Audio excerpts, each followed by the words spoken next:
suatu tempat ada pasangan suami istri, mereka punya anak perempuan yang sudah dewasa, namun belum ada yang melamar. Bapak itu pun berdoa kepada Allah Subhanahu wa Ta'ala untuk kebaikan jodoh anaknya. Keesokan hari datanglah seseorang menutup pintu. Setelah dibuka, betapa terkejutnya mereka. Ternyata yang datang seekor harimau besar. Harimau itu berkata, "Aku adalah utusan Allah buat pendamping anakmu." Bapak itu berkata, "Jika anak saya setuju, maka kalian akan kunikahkan." Dan ternyata si anak setuju. Terjadilah pernikahan. Setelah menikah, si harimau minta izin untuk membawa istrinya ke tempat sang harimau. Sebelum mereka pergi, harimau itu berpesan, "Jika ayah dan ibu rindu, datanglah ke tempat kami. Di sepanjang jalan nanti, akan kami sebar biji pohon randu. Jika sampai pada pohon yang terakhir, disitulah tempat kami." 3 bulan berlalu, bapak dan ibu itu rindu akan anaknya. Akhirnya mereka memutuskan untuk menemui anak dan menantunya. Akan tetapi sebelum mereka berangkat, sang bapak membeli daging di pasar. Namun daging yang dibeli 2 macam daging, yaitu daging babi buat menantunya karena dia harimau, dan daging kambing buat anaknya.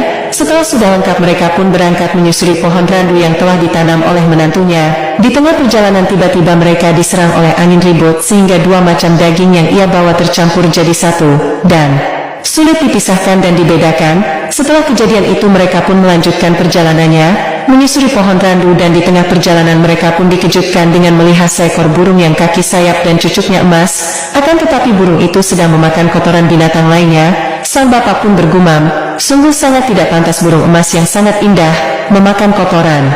Di tengah perjalanan mereka pun dikejutkan lagi dengan melihat batu kerikil yang bisa berjalan menaiki bukit dan batu-batu besar berjalan menuruni bukit. Mereka pun melanjutkan perjalanannya, dan di tengah perjalanan ia melihat 2 sungai berdampingan, yang satu kelihatannya lebar dan dalam dan yang satu kelihatannya kecil dan dangkal. Akan tetapi ketika mereka menyeberangi sungai yang lebar dan kelihatannya dalam, ternyata dangkal, dan akan tetapi ketika mereka menyeberangi sungai yang kecil dan kelihatannya dangkal, ternyata dalam sekali sampai mereka hampir tenggelam. Setelah mereka menyeberangi 2 sungai, mereka tidak lagi melihat pohon randu, dan di pinggir sungai mereka melihat seorang wanita yang sedang asyik menyuci. Sang ibu pun menoleh bahu wanita itu, bertujuan untuk bertanya, dan ketika mengangkat kepalanya, ternyata wanita itu adalah anak kandungnya sendiri. Seketika itu sang ibu memeluk erat anaknya karena saking kangennya. Akhirnya ibu dan bapaknya dibawalah ke rumah suaminya, dan mereka berdua pun hampir tidak percaya. Di tengah hutan belantara ini ada sebuah pondok pesantren, yang santrinya adalah para kiai, dan lebih kaget lagi ternyata pengasuh pondok pesantren itu adalah menantunya yang dulu ketika menikahi anaknya adalah seekor harimau. Akan tetapi kini ia melihat menantunya adalah seorang ulama besar. Ibu dan bapak pun disambut oleh menantunya dan dijamu dengan sangat ramah. Sambil ngobrol, sang bapak pun menceritakan kejadian-kejadian aneh yang dialaminya selama dalam perjalanan. "Menantuku, ketika bapak kesini, bapak menemui banyak sekali kejadian-kejadian yang sangat aneh. Yang pertama, bapak membawa 2 macam daging, yaitu daging kambing dan daging babi. Akan tetapi di tengah perjalanan bapak diserang angin ribut sehingga kedua daging tadi tercampur dan susah dibedakan mana yang daging sapi dan mana yang daging babi. Pertanda apakah itu?" Sang menantu pun menjawab, "Itu adalah pertanda bahwa nanti pada zaman yang akan datang, perkara yang halal dan yang haram itu sulit untuk dibedakan, bahkan kadang tidak bisa dibedakan.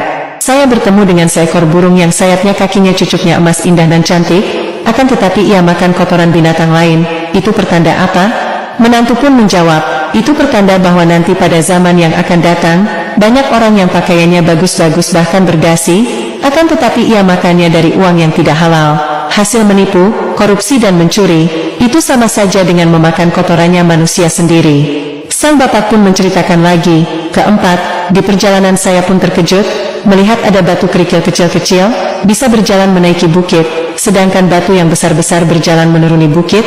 Pertanda apakah itu?" Menantu pun menjawab, "Itu pertanda bahwa nanti di zaman yang akan datang, banyak orang-orang miskin tapi anaknya pintar-pintar, sehingga bisa menjadi orang besar.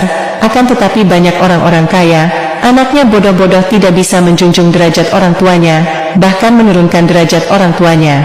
Sang bapak pun menceritakan lagi, "Saya bertemu dengan pohon mangga yang buahnya matang-matang. Ia memanggil-manggil saya untuk memakan buahnya." Apakah itu artinya? Menantu pun menjawab, "Itu artinya nanti itu banyak guru yang butuh sama murid, bukan murid yang butuh sama guru.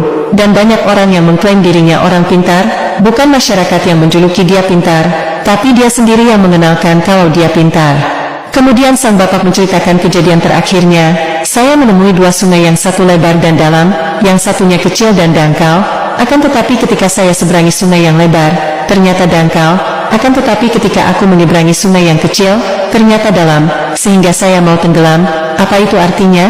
Sang menantu pun menjawabnya, itu pertanda bahwa nanti pada zaman yang akan datang, banyak orang yang kelihatannya pintar, tapi ternyata ilmunya tak seberapa. Akan tetapi orang yang kelihatannya biasa-biasa saja, tapi ternyata ilmunya sangatlah dalam.